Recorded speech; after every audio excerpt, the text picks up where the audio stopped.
The Irish Chamber Orchestra and Opera Collective are giving Jonathan Dove's opera Flight its Irish premiere in Dublin, Cork and Galway. Today I am thrilled to welcome none other than Jonathan Dove to talk about his opera. But before I ask him about Flight, I wanted to know all about Jonathan's latest world premiere of his opera Itch at Opera Holland Park.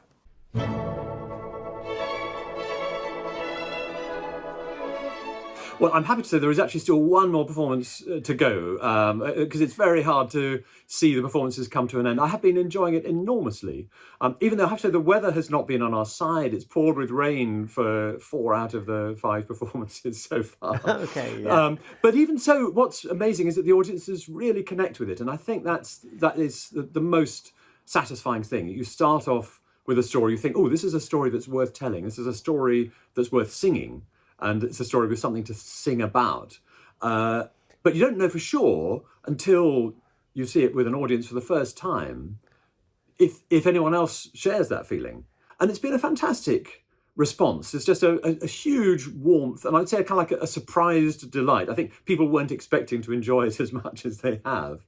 I remember seeing Flight also at Holland Park back in 2015, and I have to say it wasn't at all what I was expecting. You're saying this idea about connecting with the audience and it being meaningful. Flight, it was funny, it was serious, it was meaningful, and in a way the story, it's still important today, I think. This notion of identity, of belonging, it resonates more now, I think, than in 2015. What I was wondering is way back when you first wrote it, I think it was in 1998 even, how did you settle on the story for Flight? And was it meant to be a kind of social commentary, or was that kind of by accident? Well, really, what we were setting out to do was to write a comedy. That's what I said when Glyndebourne gave me this wonderful invitation to write an opera for the main stage there.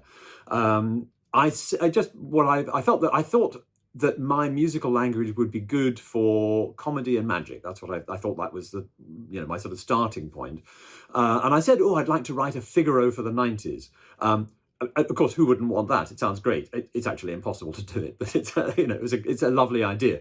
And I knew that I wanted to work with April De Angelis, who's a playwright, but I'd collaborated with her before, and she makes me laugh. And also, every word that she writes is something that I can sing and that I want to sing. And then quite suddenly she came across this story of the true story of the refugee Mehran Nasseri, who lived in Charles de Gaulle airport for something like 17 years. And it was such an extraordinary story. Neither of us could get it out of our minds. Incredibly, in the week that Flight was presented in Opera Holland Park, which was in 2015, as you mentioned,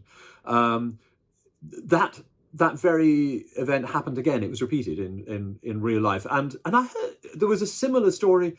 Really, it was only a few weeks ago in the news. So, alas, the plight of the refugee is going to be with us.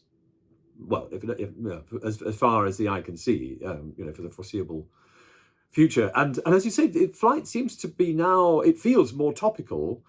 Strangely, I suppose we have been so sensitized to the plight of the refugee. Have been made painfully aware of the dangers that refugees face and to the extent to which they risk death. And so that's very vivid for us. But actually, all of the other things about air travel. Flight was written before 9/11 and before the days of it's such intense airport security, but actually the things that take us abroad, the reasons why we might want to fly, which could be to a new life somewhere, or that we're hoping that, well, maybe our relationship will be better if only we can get away somewhere. In the music, there's a kind of sparkling kind of, I don't know how to describe it. The music kind of fizzes, it's alive. And you refer to this kind of feeling of flying, and there's a sort of sense of gloss and glamour about flying. And I somehow think you've managed to capture that in the music. But also I was chatting to Wyn Davies, the conductor of this project, and he said that your music sounds incredibly easy, but actually it's extremely difficult to play. And I wondered what you thought about that. Well, I think the biggest challenge is usually with the rhythms. I like catchy rhythms, things that you could imagine dancing to, but they're often a little tricky to notate. So once the performers have got the hang of the rhythms, I think they enjoy playing them, they enjoy singing them, but they sometimes look a bit alarming on the page, and so there's a bit of a journey to get to the point where it's second nature. But I always want to make sure that the audience can have a good experience the first time they hear the piece, in case it's the only time they ever hear it, because you never know. So I want it not to be hard work for the audience. I want the audience to hear every word and enjoy every moment of the story, and also to be able to hear every note. So I want the music not to be too cluttered, too complex.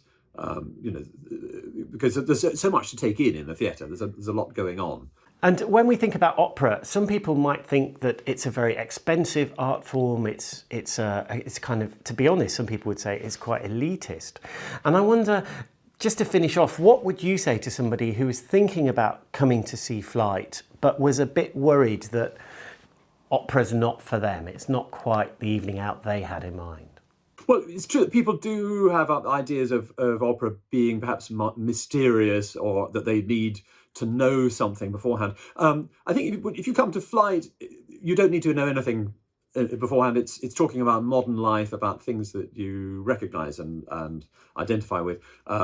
People are not wearing 18th century wigs. They are talking, intelligible modern English. So you don't need to speak a foreign language. You don't need to know about historical customs or Norse mythology. It's a modern story that everyone can recognise and maybe relate to in some detail. I mean, the last time I went to see Flight in America, I found myself reenacting the central act of the opera, because I was stranded overnight in the airport when storms prevented planes taking off.